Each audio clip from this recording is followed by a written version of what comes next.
자, 1절 2절에 보면은 그가 나를 데리고 갔는데 동쪽을 향한 문이다. 동문이라 그랬습니다. 근데 보니까 하나님의 영광이 동쪽에서부터 왔다 그랬습니다. 이전에 봤던 환상처럼 똑같은 모습이더라. 동문을 4절에 동문을 통하여 성전으로 들어가고 영이 나를 데리고 안뜰에 들어가시로 내가 보니 여호와의 영광이 성전에 가득하다.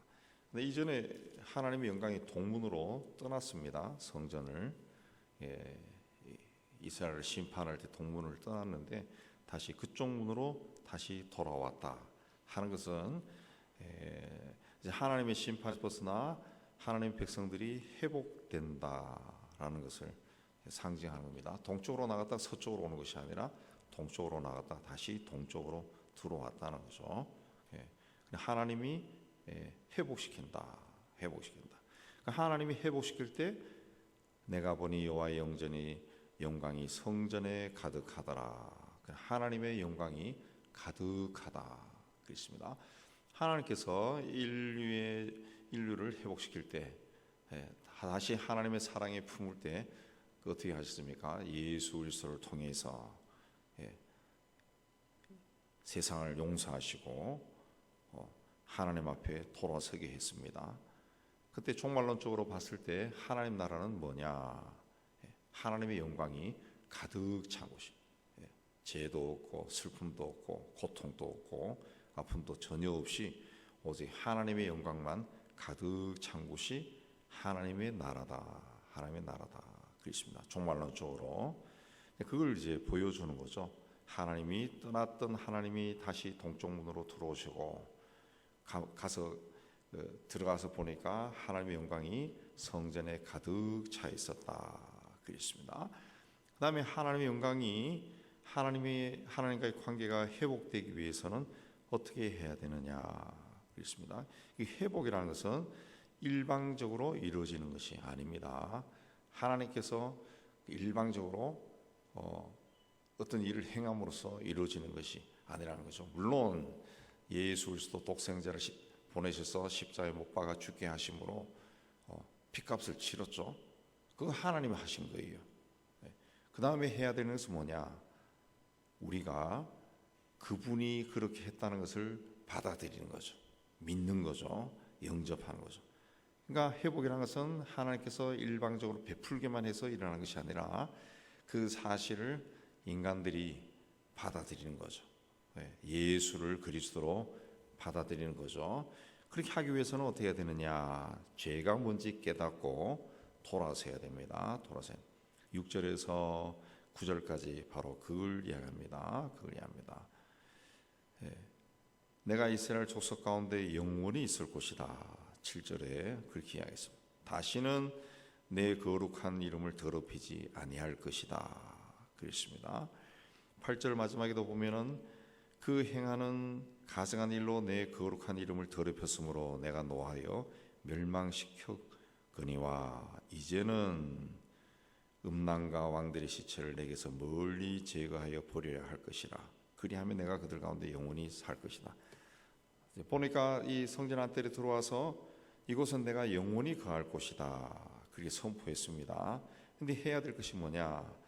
이전에 내 거룩한 이름을 더럽힌 것들 그걸 다 제거해서 버려라. 그러면 내가 너희들 가운데서 영원히 거할 것이다. 그랬습니다. 예수를 그리스도로 믿는다라고 하는 것은 단지 그 예수를 믿고 교회 다니기 시작했다 그런 뜻이 아니라 예수를 그리스도로 믿는다라는 것은 내가 죄인이라는 것을 인정하는 거죠. 내 죄값을 예수께서 십자가에서 해결하셨다, 속죄하셨다. 그걸 받아들이는 거죠. 그걸 받아들이는 겁니다. 그래서 그걸 제거하는 거죠. 그 죄가 버리는 거죠. 죄에서 떠나는 거죠. 그렇게 했을 때 하나님께서 우리와 함께 하신다. 하나님과의 관계가 회복되고 그래서 영원히 함께 하겠다. 그래서 히브리서에서 말씀하신 것처럼 우리를 떠나지도 않고 버리지도 않겠다. 그랬습니다. 영원히 우리와 함께 하는 겁니다. 영원히. 그다음 10절 이하에 보면은 이 성전을 보여라, 이스라엘 족속에 보여라. 그들이 자기 죄악을 부끄러워하고 그 형상을 측량하게 하라. 성전을 이스라엘 백성들에게 보여줘라. 보여줘라. 그 성전을 보고서 부끄러워하고 형상을 측량하게 하라. 그렇습니다.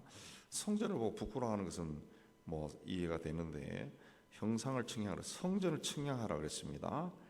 만일 그들이 자기들이 행한 모든 일을 부끄러워하거든 너는 이 성전 제도와 구조와 출입하는 곳과 형상을 보이고 규례와 법도와 율례를 알게 하고 그들로 모든 법과 규례를 지켜 행하게 하라 그랬습니다. 이건 무엇을 이야기하는가 하면은 이 성전 죄를 부끄러워하는 것하고 성전을 측량하는 것 어떤 관계가 있느냐 하면은 성전의 제도와 구조와 출입문과 형상과 성전에서 만들어진 것, 그 성전에서 행해야 되는 규례와 법도 율례, 성전에 들어왔을 때는 내 마음대로 하는 것이 아니라 거기서 어떻게 행동해야 되고 어떻게 예배해야 되고 다 규례와 법도가 있다는 거죠. 굉장히 구체적이에요. 구체적. 이거는 이제 하나님께서 회복하실 때 하나님의 은혜와 사랑이 굉장히 구체적으로 이루어진다는 거죠. 구체적으로 나타난다. 그렇습니다. 구체적으로 나타난다. 근데 여기서 또 부끄러워한다고 하는 것도 어떤 도덕적으로 잘못한 일을 부끄러워하는 것이 아니라 하나님 앞에서 죄를 지은 그 부끄러움, 하나님 앞에서 하나님이 기뻐하지 않는 그 길로 갔다는 그 부끄러움, 그걸 이제 회개하라는 거죠. 그걸 부끄럽게 느껴라 그 이야기죠. 도덕적인 부끄러움이 아니라 하나님을 떠난 상태에서의 부끄러움. 그건 뭐냐? 한번 생각해 보시기 바랍니다. 하나님을 떠난 상태에서 부끄러움. 그러니까 이 하나님을 모르는 사람들이 행하는 그런 것들을 이야기했죠. 어떤 도덕 윤리적인 것을 떠나서 하나님을 모르는 상태에서 행한 것들, 어떤 일을 행하고 이건 내가 했어. 이게 자기 자랑에 빠졌었는데 나중에 그 하나님을 알고 났을 때는 그게 또 부끄러움이 되는 거죠. 내 같은 자가 뭘 했는데 또 이렇게 또 느끼는 거죠. 뭐 그런 것들 또 여러 가지 좀 생각할 수 있겠죠. 우리 신앙이 없는 상태에서 행했던 그런 일들, 인간적인 자랑들, 이런 것들이 내가 신앙을 깨닫게 되었을 때, 그 창조주 하나님 앞에 섰을 때 부끄러워지는 거죠. 내가 아무것도 아닌데 피조물에 지나지 않는데, 내가 이리 더러운 죄인인데, 그런 부끄러움을 이야기합니다. 그래서 이걸 자기의 죄를 깨닫고 돌아왔을 때 그 하나님에 대한 거룩성, 그걸 다시 회복하게 되는 겁니다. 회복하는 것. 이게 이제 예수 안에서 다시 회복이 되는데, 오늘 말씀에 나온 것은 굉장히 구체적이라는 거죠. 하나님이 파괴된 생전을 다시 세웠어요. 다시 세우고 그 성전에 들어왔을 때 사람들이 행할 모든 법칙, 율법, 또 성전 자체가 어떤 아주 구체적으로 건축이 되었다는 거죠. 이건 하나님께서 우리의 모든 것을 회복할 때 대충 이건 먹어라 하고 던져주는 것이 아니라 아주 구체적으로 회복하신다. 구체적으로 치유하고 회복한다는 것. 내 마음에 내 심령에 어떤 부분이 상처났는지 그거 아시고 그 구체적으로 고치심의 역사가 일어나는 거지 대충 다 나아라 하는 그게 아니라는 거죠. 다 낫고 다 내 앞에 와라 이런 것이 아니라 우리 개개인에게 하나님은 굉장히 구체적으로 임하고 역사하신다. 그리고 제단의 크기도 13절부터 쭉 나옵니다. 제단 크기도 굉장히 구체적입니다. 여러분이 레위기도 읽어보지만은 하나님 앞에 나갈 때도 굉장히 굉장히 세밀하게 묘사가 되어 있잖아요. 그 성전이 회복될 때 하나님 앞에 그 제물을 바치는 번제단 이걸 어떻게 만들어야 되느냐? 이걸 하나님이 그대로 말씀을 해주는 거죠. 팔꿈치에서 손가락 끝까지 이게 한 규빗인데 손바닥 넓이가 하나 더했다. 이게 한 척이다. 그렇습니다. 이게 한 그렇게 아주 구체적이란 거예요. 위층의 높이는 뭐 얼마고 바닥에서 떨어질 때는 얼마고 옆 간격은 또 얼마고 굉장히 구체적이라는 거죠. 굉장히 구체. 하나님은 우리의 삶을 회복할 때 대충 하는 것이 아니라 굉장히 구체적. 그 구체적으로 해야 아 이거 하나님이 하셨구나. 우리가 그걸 알 수가 있습니다. 그래서 우리 뭐 청년 시절부터 기도 제목은 기도 노트에 적어라. 그리고 기도할 때는 굉장히 구체적으로 구해라. 구체적으로 구해라. 예. 구체적으로 구하라는 거죠. 예. 대충 오늘 그 장거리 하러 시장에 갔을 때 대충 오늘 야채 좋은 거 사게 해주세요. 이게 아니라 뭐 배추면 배추, 당근이면 당근, 뭐 이렇게 아주 구체적으로 해서 그 가서 딱 봤을 때, 내 마음에 쏙 드는 거, 그걸 발견했을 때, 아, 이게 응답이구나 그렇게 알고, 뭐 돈이 필요해서 구할 때도, 뭐 10만 원, 뭐 주시는 대로 100만 원 이게 아니라 38,000원, 38,900원 요즘 케이블 TV에서 이야기하는 것처럼 이 구체적으로 하는데 구체적으로. 네. 그렇게 했을 때 아 이게 하나님이 주신 거네. 그걸 이제 느끼게 되는 거죠. 여러분도 있지만 저도 과거에 오래전에 그 생각이 나는데 학생 시절에 기도하다가 돈이 필요해. 오늘 가만 생각하면 많으면 좋을 것 같아. 하나님 5만 원 주세요.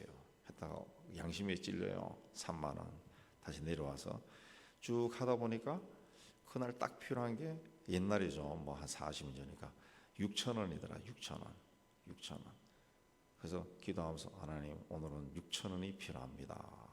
그렇게 얘기했는데 그 출근하던 누나가 너 오늘 필요한 거는 이거 가지고 가라 하면서 딱 6,000원 주더라고. 6,000원. 그래서 그때 굉장히 놀랬던 것이 40년이 지나도 아직도 기억이 나요. 40년. 딱 그만큼 주더라. 딱 그 5,000원도 아니고 딱 6,000원을 딱 주더라. 굉장히 희한했던 그 느낌이 아직까지 있다.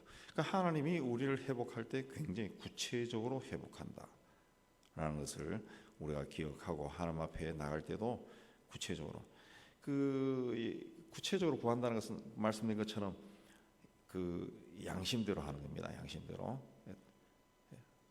더 많이도 할 수 없고 꼭 그것만 구하게 되죠. 이 번제단에서 뭐가 행해졌느냐 하면은 제사가 이루어지는 겁니다. 제사 18절 이하에 그 죄인은 죽을 수밖에 없어요. 죄값은 사망이다. 그랬죠? 죄값은 사망이다. 죽는다는 거예요. 생명이 끊어지는 겁니다. 네, 생명. 그 다시 생명이 어디 있습니까? 피라 그랬어요. 피. 네, 피다. 성경에서 생명은 피다 그랬습니다. 피입니다. 그 사실 인간이나 동물이나 피가 흐르면 죽어버려요. 피가 다 쏟아버리면 죽죠. 그래서 이 피를 통해 가지고 사죄를 받도록 그렇게 했습니다. 근데 인간이 자기 피를 흘리고 용서를 받을 수가 없죠. 왜? 죽어버리니까.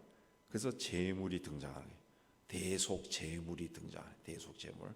그 짐승을 죽여서 짐승이 죽을 때 그 피가 쏟아지는 거예요. 피가 쏟아지는. 그 피도 그 성경에서 이야기하는 그 속죄 제물이 이제 죽었을 때 나오는 피도 찔끔 나오는 게 아니에요. 찔끔 나오는 게 다 쏟아버리는 거예요.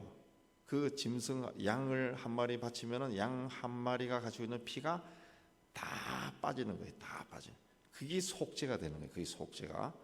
뭐 우리가 이 칼로 뭐 손 잘못 벼가지고 손에서 피 나는 그게 아니라 피가 내 몸에서 다 빠져버리는 거예요. 빠져버려. 그게 이제 속죄예요. 그러니까 완전히 회개한다는 거죠. 완벽하게 회개한 상태가 되는 것이. 완벽하게 자기 죄를 고백하는 거예요. 피가 다 쏟는다는 것은 완전하게 죄를 고백하는 거죠. 죄를 고백하는. 그걸 통해 가지고 용서가 되는 거죠. 용서. 그래서 예수께서도 십자가에서 피를 완전히 쏟아버린 거죠. 예. 옆구리를 통해 가지고 완전히 피가 빠져버리는 거죠. 팔을. 그래서 어린 수송아지 한 마리로 속죄 제물을 잡아서 그 피로 제단을 정결하게 한다. 그래서 피가 다 쏟아버리는 나를 대신해서, 그다 수송아지, 수염소, 수양 이렇게 계속 드려라 그랬습니다. 25절에 매일 염소 한 마리를 갖춰 속죄 제물을 삼고 또 어린 수송아지 한 마리와 수양 한 마리를 흠없는 것으로 제단을 위해 7일 동안 속죄제를 드려 정결하게 할 것이다. 7일 동안 계속 제물을 바치며 회개를 해라. 그 모든 날이 찬 후에 모든 날이 다 했다는 거죠. 말씀대로 다 했다. 우리 식으로 하면은 기도 기간을 뭐 일주일 정해가지고 일주일 동안 채웠다는 거죠. 그런 다음에 제사장이 제단 위에서 너희를 위해서 번제와 감사제를 드릴 것이다. 그러면 내가 너희를 즐겁게 받아줄 것이다. 그렇죠. 제사가 온전히 행해졌을 때 하나님과 진정한 화목이 이루어진다. 즐겁게 하나님이 받아주신다. 그렇습니다. 내가 너희를 즐겁게 받아주신다. 그렇습니다. 그래서 이 회개라고 하는 것이 굉장히 중요한 겁니다. 회개라고 하는 것이 성경에서 이야기하는 회개가 굉장히 중요해요. 왜? 하나님이 십자가에서 죽었잖아요. 인간의 죄를 대속하기 위해 인간의 몸으로 세상에 오셔서 십자가에서 피를 흘리고 피와 물을 흘렀다 그랬죠. 죽었다. 죄 때문에. 그래서 하나님이 제일 기뻐하는 기도는 회개 기도입니다. 회개 기도. 그래서 뭐 우리가 어떤 문제가 해결해 달라 그렇게 해도 우리는 늘 합니다. 뭐 기도할 때 ABCD 기도하고 내가 하나 그거 기도 안 했네 그러면 하루 종일 찜찜해요. 그 인간의 마음이죠. 인간의 마음. 근데 하나님이 보시는 것은 내가 뭔가를 간구했느냐 안 간구했느냐 이게 아니라 내가 내 죄를 알고 있고 그 죄를 깨닫고 있고 그 죄를 볼 수 있는 눈이 떠져 있고 그 죄에 대해서 애통하는 마음으로 하나님 앞에 나가 회개했느냐 이걸 보신다. 이걸.